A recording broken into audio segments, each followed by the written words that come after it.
My son told me I eat, but don't help in front of 15 neighbors at our Memorial Day BBQ. My name is Frank Mitchell. I'm 62 years old, and I built the house he said that in. I built that house with my own hands. Every foundation, every wall, every cabinet. It took me 18 months of nights and weekends after 10-hour shifts. When my son got married, I told him he could live there. Forever, I said.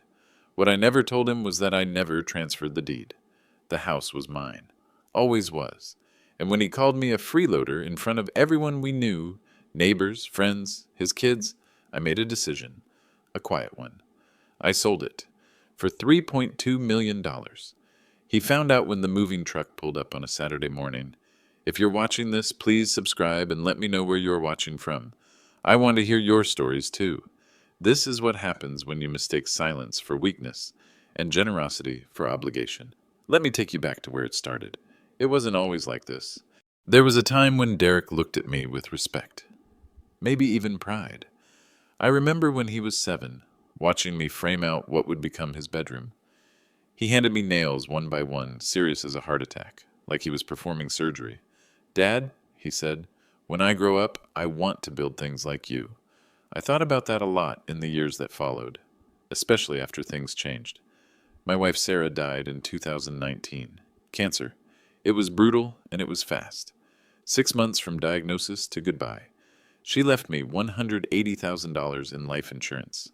I gave Derek $120,000 of it for his wedding expenses. He was marrying Amanda, this sharp pharmaceutical sales rep with a degree from UC Davis, and parents who owned a vineyard in Napa. The wedding was at a resort in Carmel. Ice sculptures, live band, 200 guests. I wrote the check without blinking. Derek never said thank you. Later I heard him tell Amanda it was part of my inheritance split early, like it was his right, not my choice. After Sarah died, I sold our place, and Derek invited me to stay with them. "Just until you figure things out, Dad," he said. That was 2020, 4 years ago. I should have seen the signs earlier. But grief makes you blind and hopeful. The first real incident was Thanksgiving 2022. Derek sat me down at the kitchen table, the same table I'd built and installed myself, cherry wood with mortise and tenon joints. He slid a printed piece of paper across to me. "Rental agreement," the header said. My name was already filled in. "Dad, Amanda and I talked.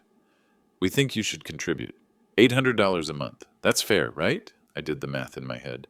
My Social Security was $1,890. My pension from the contractors union was $650. Total, $2,540 a month. After his rent, I'd have $1,740 left. "Contribute," I repeated. The word tasted wrong. "You've been here 2 years," Amanda added from the doorway. "We've been more than generous." What they didn't mention, I mowed their 0.3-acre lawn every week. I'd fixed a leaking pipe under their bathroom sink the month before, a repair that would have cost them $340 if they'd called a plumber. I watched Emma and Jake 3 afternoons a week after school while they both worked. Daycare would have cost them $1,200 a month, but none of that counted as contributing, apparently. My hands shook when I signed that paper, the same hands that had poured the foundation of this house 20 years earlier. Then came Amanda's Facebook post, June 2023. I didn't even have Facebook, but my granddaughter Emma showed it to me on her iPad. She was 6 years old, and she didn't understand what it meant. "Grandma says this is about you, Grandpa," Emma said, turning the screen toward me.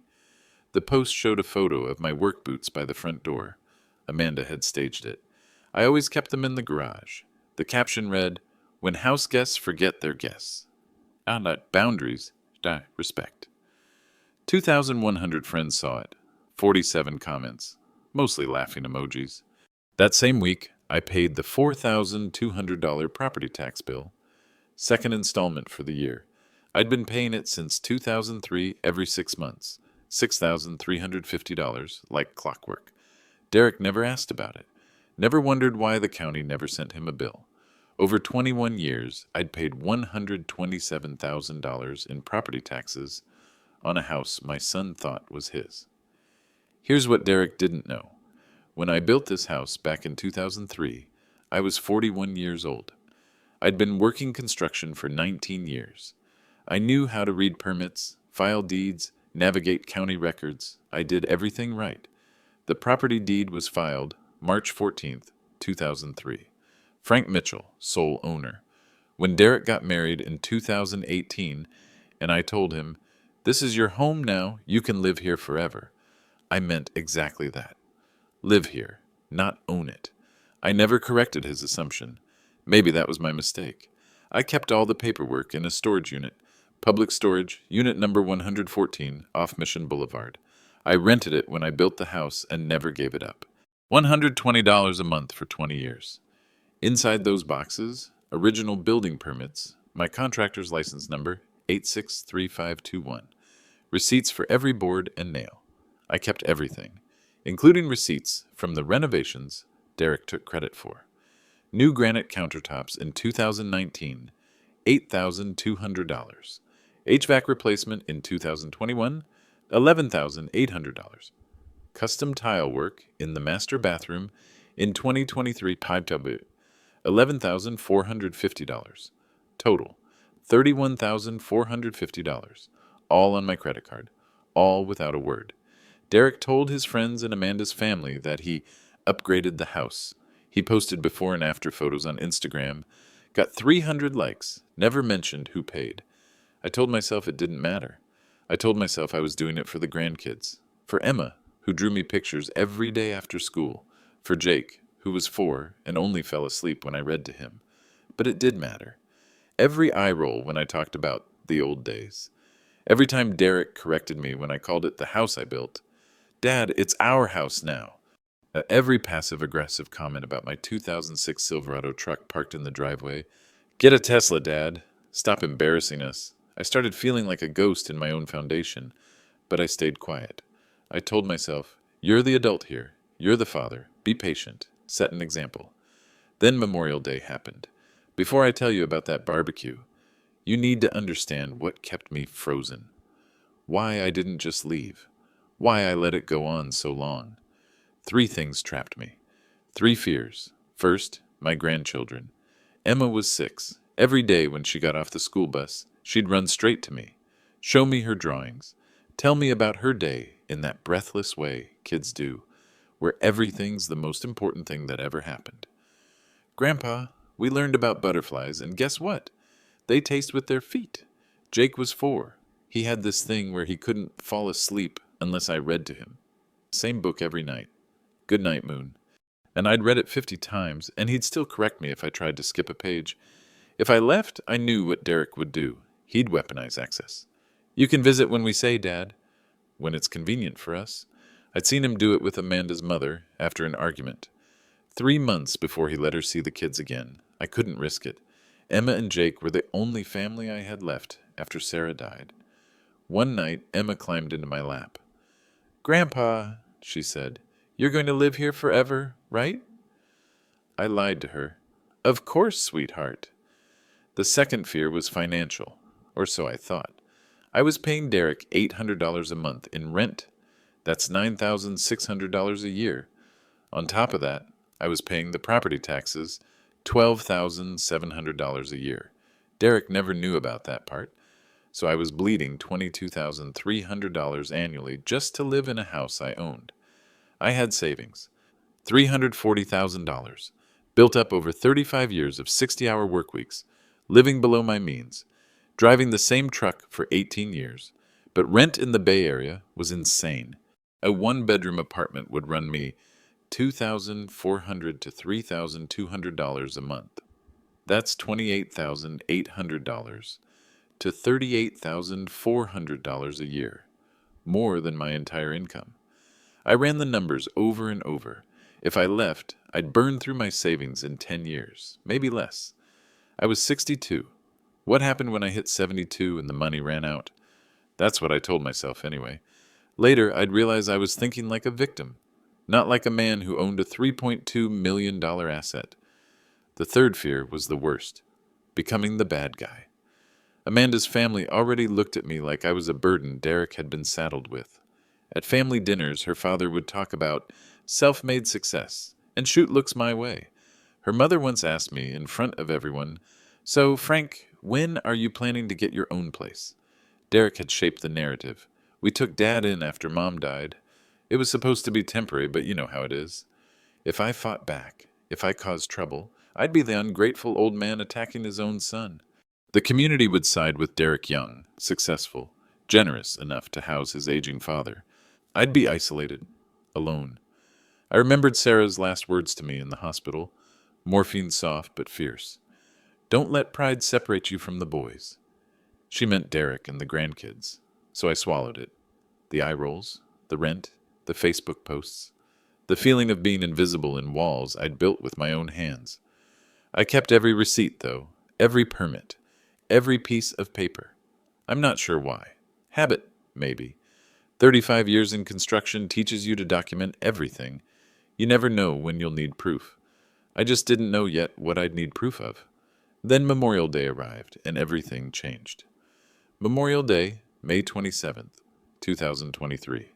One of those perfect Bay Area days, 72 degrees, not a cloud. The kind of weather that makes you forget you're paying $7,000 a month to live here. Derek and Amanda invited 15 neighbors over for a barbecue. I was manning the grill, like I did every year. I'd gone to Whole Foods that morning and bought $127 worth of premium grass-fed beef. Derek didn't notice, or maybe he did, and assumed it was his money somehow. The backyard looked good. The redwood deck I'd built in 2004 had aged into this beautiful silver gray. 800 square feet of hand-selected lumber. Cost me $8,900 back then. I'd done all the work myself. Joist hangers, deck screws, 3 coats of sealant. People were scattered around. Jack Donovan from next door, the Harrisons from across the street, a few others I recognized from the neighborhood. Derek was on his 3rd beer, standing by Amanda's new patio furniture, $4,800 worth of teak and cushions, sitting on my deck. He was talking loud. Investment portfolios, stock options, the startup he worked for, making $145,000 a year feel like $1 million. I flipped burgers and stayed quiet. Then Jack Donovan walked over to me. Good guy, Jack. Retired fire captain. He'd watched me build this place 20 years ago. Frank, Jack said, loud enough for others to hear, that deck is still beautiful. You built that, 20 years ago? 2004, I said. 19 years. Derek's head turned. Dad helped. We've done a lot since then. Amanda chimed in. We basically rebuilt everything. I didn't respond, just focused on the grill. That's when Derek decided to push it. Honestly, Dad, he said, walking closer, when are you going to actually contribute around here? The conversations around us stopped. I could feel 15 pairs of eyes turning. I mow the lawn every week, I said, keeping my voice level. That's not a contribution. That's basic. Derek, come on, Jack started. No, Jack, Derek cut him off. It needs to be said. He acts like a guest. Amanda joined him. We never asked him to stay this long. I set down my spatula. You asked me to move in after your mother died. As a temporary thing, Dad, it's been 4 years. Where should I go? Derek's face hardened. That's not my problem to solve for you. The silence was complete. Emma started crying. She was 6 years old, and she didn't understand why Daddy was yelling at Grandpa. Jake clung to his mother's leg. Derek wasn't done. You eat our food. You live in our house, but you don't help. 15 neighbors, watching. I took off my apron, folded it carefully, handed it to Derek. Finish the burgers yourself, I said. I walked inside, through the kitchen I'd remodeled, past the cabinets I'd built by hand, up the stairs I'd framed, into the guest room that used to be Derek's childhood bedroom when this was just a foundation and a dream. I closed the door. My hands were shaking so badly I couldn't turn the knob on the first try. I sat on the bed, heard the murmur of voices outside resume, heard Amanda's laugh, forced and bright, heard Derek saying something about drama and sensitivity. I looked around that room.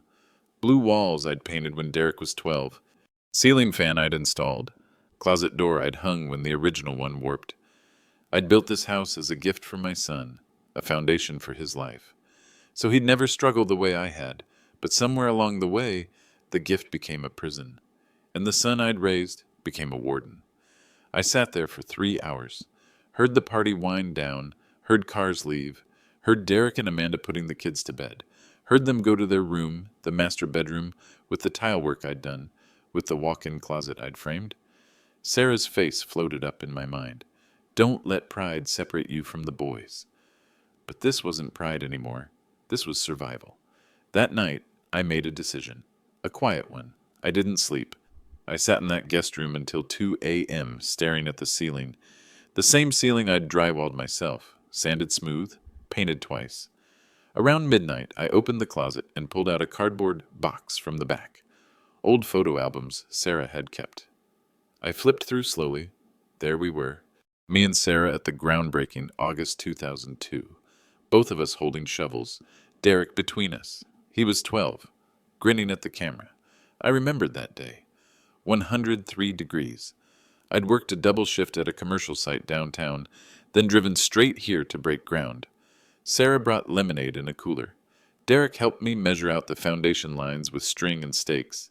"This is going to be our house, Dad," he'd asked. "Yours someday," I'd told him, "so you never have to struggle like I did." I closed the album. At 3 a.m., I got in my truck and drove to my storage unit. Public storage, unit number 114. I'd been renting it since 2003, $120 a month for 20 years. That's $28,800 spent on storage. Derek didn't even know it existed. I unlocked the unit and pulled out the boxes I needed, the important ones. Inside, original building permits from the city of Fremont, dated 2003. My contractor's license, number 863521. Receipts for lumber, concrete, fixtures, and the big one, the property deed. Filed with Santa Clara County, March 14th, 2003. Frank Mitchell, sole owner. I held that deed under the fluorescent light and read it 3 times. I'd never transferred ownership. I'd said Derek could live there forever. I'd never said I was giving it away. Legally, Derek was a tenant at will, living in my house, charging me rent in my own house. I found another box. Inside, receipts from the last 4 years. The granite countertops Derek bragged about on Instagram. The new HVAC system. The bathroom tile, all on my credit card. Total, $31,450. All credited to Derek's vision, his taste, his investment in the property. I sat on the concrete floor of that storage unit and did something I hadn't done since Sarah's funeral. I laughed. Not a happy laugh, a broken one.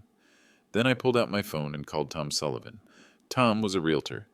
We'd worked together back in the day, both of us in the union, both building our way up from nothing. He'd specialized in residential sales, and I'd stayed in construction, but we'd stayed friends. I'd helped his daughter with a down payment in 2015 when she was buying her first place. The phone rang 4 times before he picked up, voice thick with sleep. "Frank?" It's 3 in the morning. "Tom," I said, "I need to know something. If I wanted to sell a house, how fast could it happen?" Silence. Then, "Your house? Why?" Hypothetically. "Frank, what's going on?" "Just answer the question," he sighed. "Bay Area market, this price range. If you found a cash buyer, no loan contingencies, no inspection drama, 10 days, maybe 2 weeks, and the owner doesn't need permission from tenants." Long pause. "Frank, what the hell happened?" "I'll call you back," I said, and hung up. I sat there until dawn. When the sun came up and filtered through the storage unit door, I made another call. This one to a number I'd gotten from my old union buddy. "Margaret Brennan Law Office," a voice answered. "I need an estate attorney," I said. "Someone who knows property law." "May I ask what this is regarding?" I looked down at the deed in my hand, at the permits, at the receipts. "I need to take my house back," I said. The woman on the other end paused. "I can schedule you for tomorrow, 10 a.m. "I'll be there," I said. I drove home as the neighborhood woke up. Derek's car was already gone. He left at 7 a.m. every morning. Amanda's car left at 7:30. I walked through my empty house, touched the door frames I'd hung, ran my hand along the kitchen counter I'd installed. I'd built this as an act of love. Now I'd take it back as an act of survival. 2 weeks after the Memorial Day disaster, Father's Day rolled around. June 18th, 2023. I woke up that morning and checked my phone. No texts. No calls. I walked downstairs. No card on the kitchen table. No note. Around 9 a.m., I heard Derek and Amanda getting the kids ready. Suitcases, snacks packed. Emma's voice. Are we really going to see Grandpa Jim? That's Amanda's father, the vineyard owner in Napa. Derek walked past me in the hallway like I was furniture. We'll be back tomorrow night, he said without looking. It's Father's Day, I said. Yeah, we're going to celebrate with a real father figure. Amanda didn't even try to soften it. She just herded the kids out the door. I stood in the hallway and listened to the garage door close, listened to the car pull away. I spent that day alone in a house I'd built with my own hands. Made myself a sandwich. Watched a baseball game on TV Giants versus Dodgers. Sat in the living room I'd framed out, on the floor I'd installed, under the ceiling I'd textured. Around 4 p.m. there was a knock at the door. Jack Donovan, the neighbor, standing there with a card. Saw Derek's car gone, Jack said. This is from me. The card said, to the best builder I know. Happy Father's Day. He doesn't know how lucky he is, Frank, Jack added quietly. I nodded. Couldn't speak. Jack left and I sat back down. Opened my phone. That's when I saw it. Amanda had posted an Instagram story. Her account had 3,200 followers. She was one of those lifestyle influencer types. The story showed Amanda's father's vineyard. Rolling hills, sunset, wine glasses. The caption, celebrating the real patriarch of our family, # Father's Day, # blessed. Location tagged, Napa Valley. I didn't have Instagram, but Emma showed it to me the next night when they got back, scrolling through her mother's photos on Amanda's phone. Why aren't you in the picture, Grandpa? Emma asked. Derek overheard from the next room. Because Grandpa didn't come with us, sweetie. Why not? Because we didn't invite him. Emma looked confused. Jake started crying. He was tired from the drive. Amanda swooped in and took them upstairs for bath time. I sat there on the couch. Derek sat across from me, scrolling through his own phone. You didn't have to do that, I said quietly. Do what? Exclude me. On Father's Day. Derek didn't look up. You're not her father, Dad. You're my father. And honestly, you haven't been acting like one lately. What does that mean? He finally looked at me. It means fathers provide. They lead. They don't sit around eating someone else's food and contributing nothing. I stood up, walked to my room, closed the door. That's when I knew this wasn't going to get better. This was going to get worse. 2 weeks later, late June, Derek sat me down again. Same kitchen table, same serious face. Amanda's parents want to visit for a week in September. The whole week. They're staying in the guest room. That's my room, I said. It's our house, Dad. And their family. So am I. You'll need to stay elsewhere. Just for the week. Get a hotel or something. I stared at him. You want me to leave for a week so your in-laws can visit? It's not personal. We just don't have space. This is a 4-bedroom house. The other rooms are the kids' rooms and our office. Be reasonable. Amanda walked by, heard the conversation. Actually, Derek, we can't really afford to chip in for a hotel. Frank, you'll just have to figure it out. Derek slid a piece of paper across the table. Printed Airbnb listings. I found some options. Average is like $189 a night. 7 nights, call it $1,400. You've got savings, right? I looked at those listings, then at Derek, then at Amanda, leaning against the doorframe with her arms crossed. I'll figure it out, I said. I went upstairs, sat on the bed in the guest room, the room that used to be Derek's, the room in the house I'd built. And I made 3 phone calls. The first, to Margaret Brennan, the estate attorney I'd met with back in January. The second, to Tom Sullivan, the realtor. The third, to my bank, to move money into a checking account for legal fees. When I was done, I lay back on the bed and stared at the ceiling. I'd been quiet long enough. Let me walk you through what happened between January 2024 and June 2024. 5 months where I moved in absolute silence. January 2024. The attorney. Margaret Brennan's office was downtown San Jose, 17th floor. Glass walls overlooking the city. I'd gotten her name from my union buddy, She's tough, Frank. She'll tell you the truth. I brought everything. The deed, the permits, the receipts. I laid them out on her mahogany desk like evidence at a trial. Margaret was 58, gray hair pulled back, reading glasses on a chain. She picked up the deed first, studied it. You built this house yourself? She asked. Every wall. And the deed? I pointed. Filed March 2003, never transferred. She examined the county records I'd printed, ran her finger down the ownership line, looked up at me over her glasses. Mr. Mitchell, she said slowly, you own this property outright. 100%. They don't know that? Your son thinks he owns it? I told him he could live there. Forever. I never said I was giving it to him. Margaret sat back. Do you want to sell? Can I do that? Legally? It's your house. You can sell it tomorrow if you want. She ran a title search right there. Pulled up the county database. 0 liens. Frank Mitchell, sole owner. Current estimated value, $3.1 to $3.4 million. I felt something unlock in my chest. I want to do it quietly, I said. I don't want them stopping me before it's done. Margaret nodded. They'll have to be notified eventually. California law requires 30 days' notice for eviction. I know, but I don't want them knowing until the sale closes. She drew up a strategy. List it as an estate sale. Target cash buyers only. Fast close. Once the sale was done, serve the 30-day notice. You understand, Margaret said. This will destroy your relationship with your son. That's already destroyed, I said. Her retainer was $4,500. I paid it from my savings that day. I almost called it off. One night I was reading to Jake. Good night, Moon, like always. He fell asleep on my chest, and I just sat there, feeling his little heartbeat, his breath warm against my neck. Emma knocked on the door. Grandpa, can you check my math homework? I tucked Jake in and helped Emma with fractions. She got every problem right. She just wanted me there. Grandpa, she whispered, are you sad? Why would I be sad, sweetheart? You seem sad lately. I kissed her forehead. I'm okay. That night I almost called Margaret and told her to stop. Then I overheard Amanda on the phone in the kitchen. I wasn't eavesdropping. I was coming downstairs for water, but her voice carried.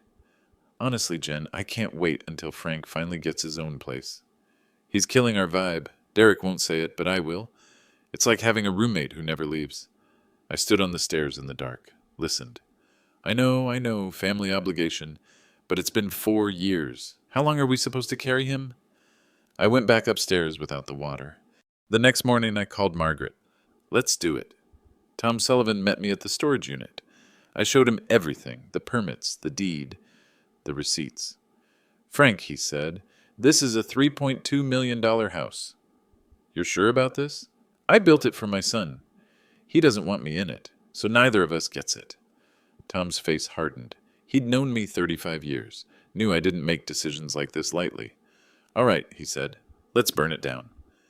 He listed the property March 18th, 2024.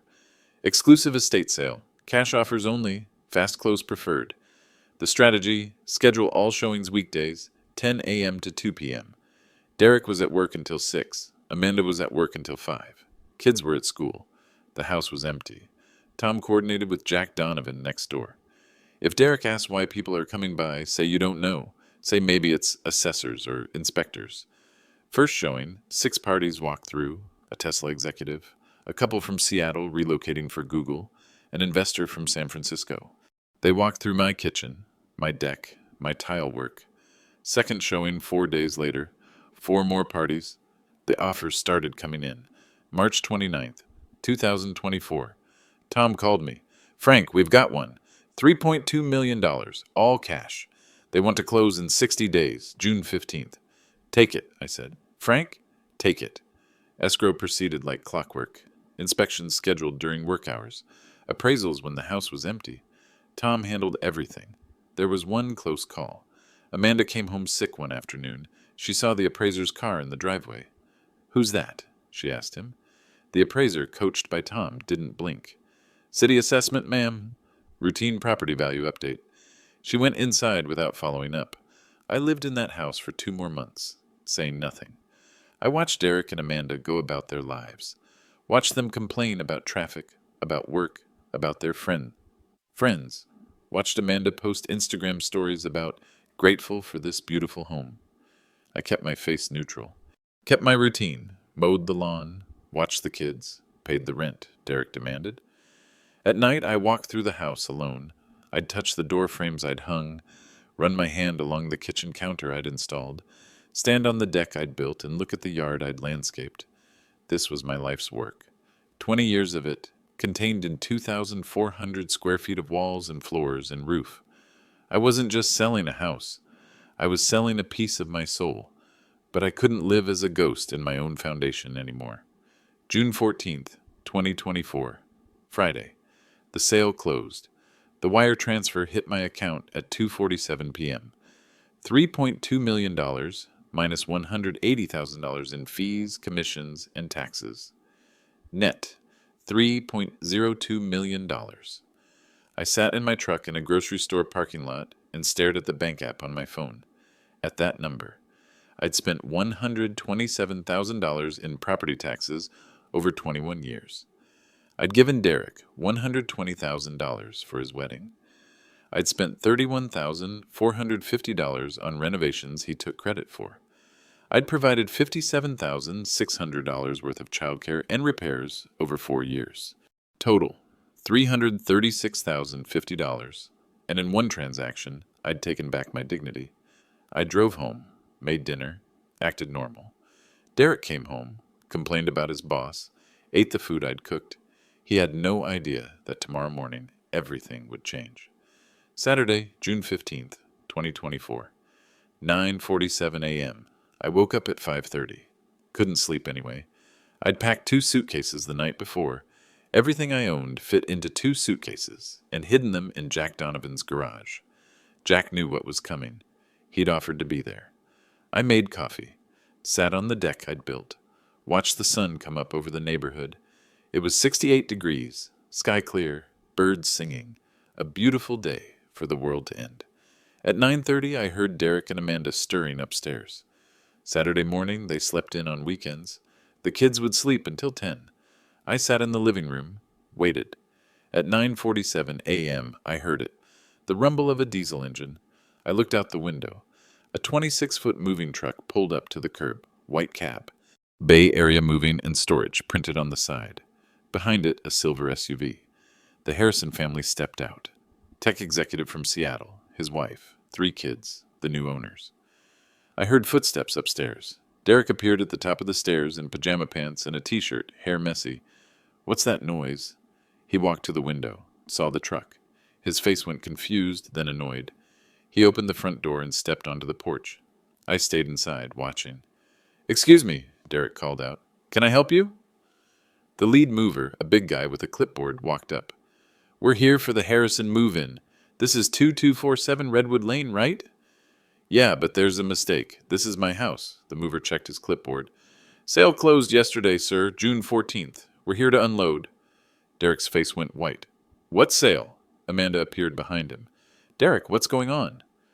"They're saying the house was sold." "That's impossible." Derek spun around, looked at me through the window. Our eyes met. He ran inside, went straight to the kitchen. I heard him yelling, "Dad! Dad! What the hell is happening?" I walked into the kitchen calmly. There was an envelope on the counter. Manila, legal size. I'd left it there an hour ago. Derek grabbed it, ripped it open. Inside, a 30-day eviction notice on legal letterhead, a copy of the property deed, a copy of the sale contract, and a letter from me. He read it out loud, voice shaking. "Derek, I built this house in 2003 with my own hands. I never transferred the deed. I let you live here because I loved you. You told me I eat but don't help. Here's what I helped with. Property taxes, $127,000, 2003 to 2024.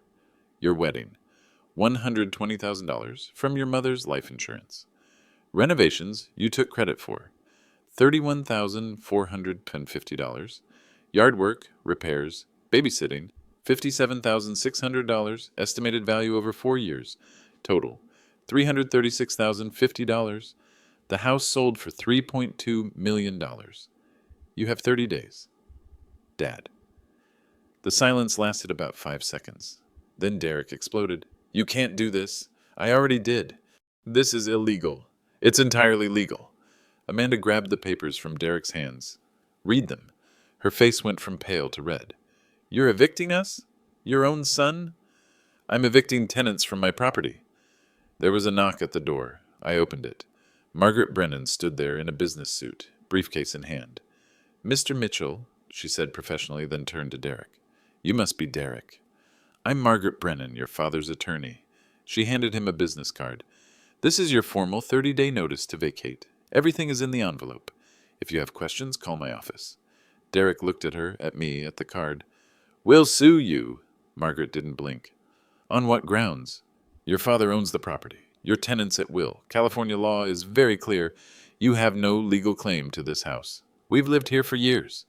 In a property you never owned. I'm sorry, but the law is on Mr. Mitchell's side. By now, neighbors were coming out. Jack Donovan from next door. The Harrisons across the street. The old Harrisons, not the new ones moving in. 2 other families from down the block. 12 people watching. Amanda started crying. Where will we go? We have children. I looked at her. That's not my problem to solve for you. Her face twisted. You're using my words against me? I'm using your logic. Derek stepped toward me. Dad, please, think about Emma and Jake. I have been thinking about them. Every day for 4 years. They need stability. They need parents who model respect. I can't teach them that if you don't show it. We'll lose everything. You never had anything to lose. You never owned this house. Margaret put a hand on my arm. Mr. Mitchell, shall we let the movers proceed? I nodded. Derek blocked the door. You're not coming in this house. Margaret's voice turned sharp. Mr. Mitchell, step aside or I'll call the police. Your father owns this property. The sale is closed. You're interfering with a legal transaction. Jack Donovan stepped forward. Derek, move. You're making this worse. Derek spun on him. Stay out of this, Jack. I won't. Your dad built this house. We all knew it. You should have known it. He gave it to me, you owe it to me. He let you live in it, Jack said. There's a difference. Emma appeared at the top of the stairs, rubbing her eyes. She was 6 years old, wearing her princess pajamas. Grandpa? Why is everyone yelling? The entire scene froze. Emma walked down the stairs, looked at the moving truck through the window, looked at the boxes, looked at me. Grandpa, are you leaving us? I knelt down, hugged her. No, sweetheart, I'm not leaving you. You can visit me anytime you want. Where are you going? I'm getting my own place, a place where you and Jake can come visit. But I like this house. I know, baby. But sometimes things change. Derek pulled Emma away from me. Don't talk to her. Derek, Amanda started. No, he doesn't get to do this and then act like the good guy. I stood up, looked at my son, really looked at him. I built you a house, I said quietly. I gave you a foundation. I thought that would be enough. But you needed to learn something else. Something I should have taught you earlier. What's that? That generosity isn't weakness. That silence isn't permission. And that every foundation has a deed. Margaret touched my elbow. The movers need to start unloading. I turned to Derek one last time. You have 30 days. I've opened a storage unit for you, unit number 216, same facility as mine. First month's paid. After that, it's on you. Derek's voice cracked. Dad, please. I love you, I said. But I can't live as a ghost in the house I built. I walked out the door, got in my truck, drove away. In the rearview mirror, I saw the movers start unloading furniture, saw Derek standing on the porch, Amanda beside him, both of them frozen. Saw the house I'd built becoming someone else's home. The first week was chaos. Jack Donovan told me later what happened. Derek and Amanda tried to rally the neighborhood against me, went door to door, told their version. His dad stole our house. But people had been at that Memorial Day BBQ. They'd heard what Derek said. They'd seen the Facebook posts, and Jack, bless him, had the receipts. He'd watched me maintain that property for 20 years. Derek, Jack told him, your dad paid the property taxes. Your dad did the repairs. Your dad built the damn thing. We all knew. You should have known. Then Amanda made her big mistake. She posted a crying video on Facebook. 3 minutes of tears, filmed in their temporary Airbnb. We're being evicted by his dad, After we took him in, after we gave him a home, it went semi-viral. 8,200 shares in 48 hours. But the comments weren't what she expected. Wait, he owned the house the whole time? You charged him rent in his own house? Maybe he did contribute and you just didn't see it. This is what happens when you disrespect people who built your life. Someone found the title records online, posted screenshots. Frank Mitchell, owner since 2003. The evidence was public. Amanda deleted the video, made her Facebook private, but screenshots lived forever. Derek's coworkers found out. Someone from his office followed Amanda on Instagram, saw the drama unfold in her stories before she locked her account. By Monday morning, the whole startup knew. His boss called him in.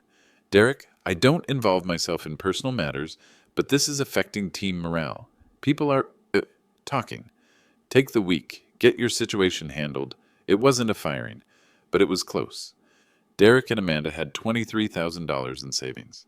In the Bay Area, that's nothing. First month, last month, security deposit on a rental for a family of 4 ran $15,000 to $18,000. For a house comparable to the one they'd lost, rent was $4,500 to $6,000 a month. Amanda's parents stepped in, offered a $50,000 loan, but it came with strings. You two need to reassess your priorities, Amanda's father told them. I heard this secondhand from Margaret, who heard it from Amanda's mother's attorney. You humiliated a man who gave you everything. Figure out what kind of people you want to be. Derek applied for a mortgage, got denied. Debt-to-income ratio too high once you added rent and expenses. They ended up in a rental in Tracy, 90 minutes east. Commute traffic. 3 bedrooms, not 4. $3,200 a month. Derek left the house at 5:45 a.m. to beat traffic. Got home at 7:30 p.m. Saw his kids for 90 minutes before bedtime. Amanda had to switch territories. Her pharmaceutical sales route was based in the South Bay. From Tracy, she was driving 3 hours a day. Their life got smaller, and they knew whose fault it was.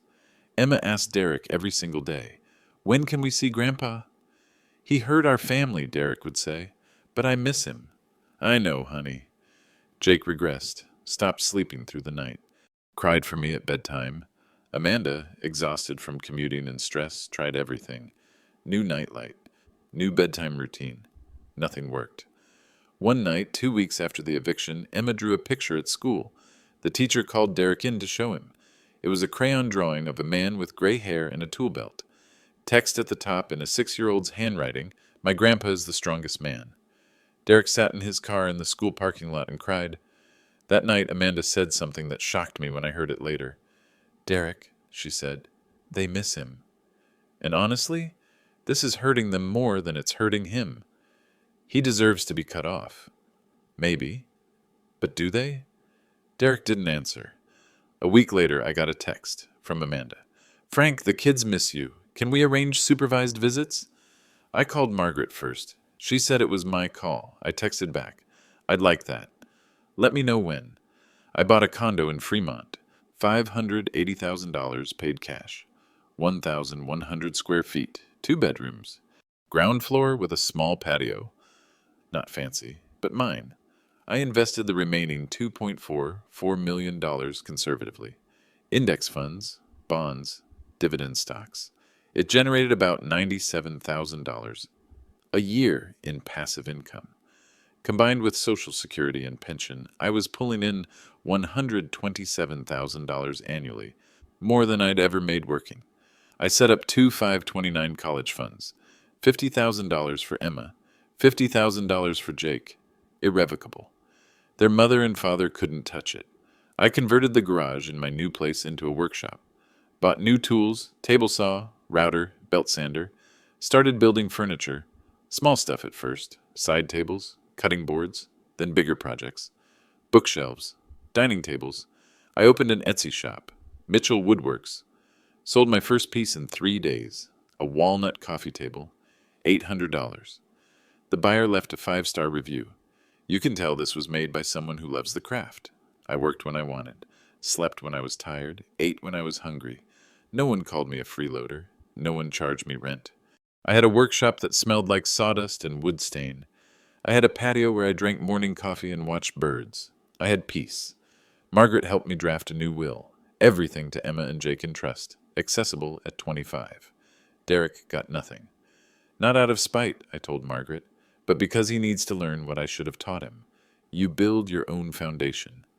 One afternoon, 3 months after the sale, I was sanding a rocking chair in my garage when my phone buzzed. Text from Amanda. Saturday, 2 p.m., Central Park in Fremont? The kids would like to see you. I texted back. I'll be there. Saturday, September 14th, 2024. Central Park in Fremont. 72 degrees, partly cloudy. I got there at 1:45. Sat on a bench near the playground. Watched kids on the swings, the slides, parents pushing strollers. At 2:03, I saw them. Amanda's car pulling into the parking lot. Emma burst out before the car fully stopped. She ran across the grass, arms wide. "Grandpa!" I caught her. Lifted her up. She wrapped her arms around my neck and squeezed. "I missed you so much," she said into my shoulder. Jake was slower, shy. He was 4, and 3 months felt like forever at that age. But when I knelt down, he walked into my arms. "Grandpa," he whispered, "are you still mad?" "I was never mad at you, buddy." Amanda stood back, arms folded. Derek stayed in the car. I could see him through the windshield, watching. Emma pulled me toward the playground. "Push me on the swings." For an hour, I was just Grandpa again. I pushed Emma on the swings. I helped Jake across the monkey bars. We played hide and seek around the trees. We were just us. At one point, Emma stopped running and looked up at me. "Grandpa, do you hate Daddy?" I knelt down, eye level. "No, sweetheart. I love him. But love doesn't mean letting people treat you badly." "What does that mean?" "It means sometimes people make mistakes, and when they do, you can still love them. But you don't have to let them hurt you." She thought about this. "Did Daddy hurt you?" "Yeah, he did." "Did you hurt him back?" Smart kid. "I protected myself. That's different." Jake tugged on my shirt. "Grandpa, will you build me a treehouse?" I smiled. "Not in their yard, buddy, but maybe someday in mine." Amanda walked over. We stood there awkwardly. The kids ran off to the slide. "Frank," she said quietly, "I owe you an apology." I didn't understand. I didn't see what you'd done for us. I'm sorry. I nodded. "I appreciate that. Derek's struggling with this. I know. He wants to apologize, but his pride. I'm not ready yet," I said. "Maybe someday, but not yet." She nodded. "The kids can visit you, if you want." "I'd like that." We stood there in silence. Then she called the kids, and they ran over. Emma hugged me goodbye. Jake clung to my leg. 2 weeks?" Amanda asked. "Same time, same place?" "I'll be here," I said. I watched them walk back to the car. Watched Derek get out and buckle the kids into their car seats. He looked at me across the parking lot. We made eye contact. He raised one hand, not quite a wave, not quite an acknowledgement, just something. I nodded back. They drove away. I sat back down on the bench, pulled out my phone, opened the voice memo app. "If you've made it this far," I said into the phone, "thank you for listening." This wasn't easy to tell. People think providing means never saying no, that being a good father means giving until there's nothing left. But here's what I learned. I gave my son a house. I gave him money. I gave him time. But I didn't give him the lesson he needed most. Respect isn't something you're owed. It's something you earn by seeing the value in people. I built that house with my hands. Every beam, every nail, every door frame. But a house isn't a home if the people inside don't see your worth. I don't regret selling it. I regret that it took public humiliation to teach me I deserved better. If you're watching this and you've been giving everything to people who give nothing back, this is your permission to stop. You're not selfish for having boundaries. You're not cruel for expecting respect. Build your life, but don't let anyone convince you that staying small keeps the peace. I paused the recording, looked around the park, at the families, the kids playing, the world moving forward. If this story meant something to you, I continued, leave a comment. Tell me, have you ever had to set a hard boundary with family? I'd like to hear your story. And if you're watching from the Bay Area, or anywhere really, let me know where you're from. I'm curious who's out there listening. I stopped the recording, put my phone away, drove back to my condo, to my workshop, to my new life. That night, I built a small wooden truck for Jake. Used maple, sanded it smooth, rounded all the edges, safe for a 4-year-old. As I worked, I thought about foundations. How you lay them strong so they last. How you build on them carefully. How sometimes you have to tear them down and start over. I was 62 years old, and for the first time in 4 years, I was building something just for me. Not for approval, not for gratitude, not for family obligation. Just because I wanted to, and that felt like freedom.